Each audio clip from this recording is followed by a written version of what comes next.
Good morning, কেমন আছো তোমরা?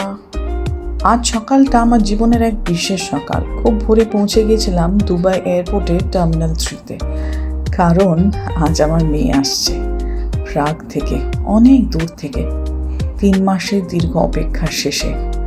আজকে দুবাই যেন একটু অন্যরকম, হালকা ঠান্ডা, আকাশে বাতাসে শীতের ছোঁয়া, আকাশ একদম পরিষ্কার, ঝকঝকে উজ্জ্বল। কিন্তু আমার মন তখন আর আকাশের দিকে না, চোখ বারবার ঘড়ির দিকে আর অ্যারাইভেল গেটের দিকে।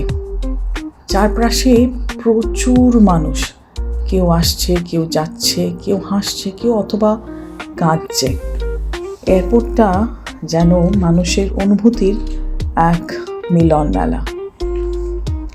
এই ভিড়ের মাঝেই আমি দাঁড়িয়েছিলাম একজন মা হয়ে, যে মা প্রতিদিন ফোনে মেয়ের গলা শুনেছে কিন্তু ছুঁতে পারিনি, যে মা প্রতিদিন হাসি মুখে কথা বলেছে কিন্তু বুকের ভেতরের শূন্যতা কাউকে দেখায়নি।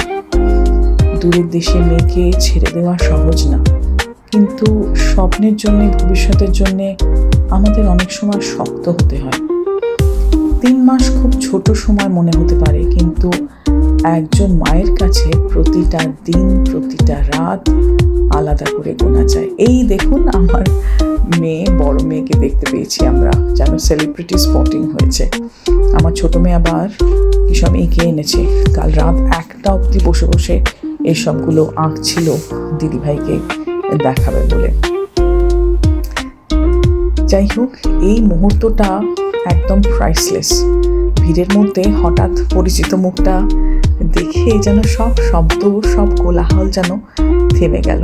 শুধু একটা অনুভূতি, আমার মেয়েটা সামনে, 3 মাস পরে। সেই এক আলিঙ্গনে সব যেন অপেক্ষা, সব দুশ্চিন্তা, সব ক্লান্তি মিলিয়ে গেল। এবার ঘরে যাওয়ার পালা। যত্ন করে যা যা খেতে ভালোবাসে সেইগুলো রেঁধে বেড়ে খাওয়ানো।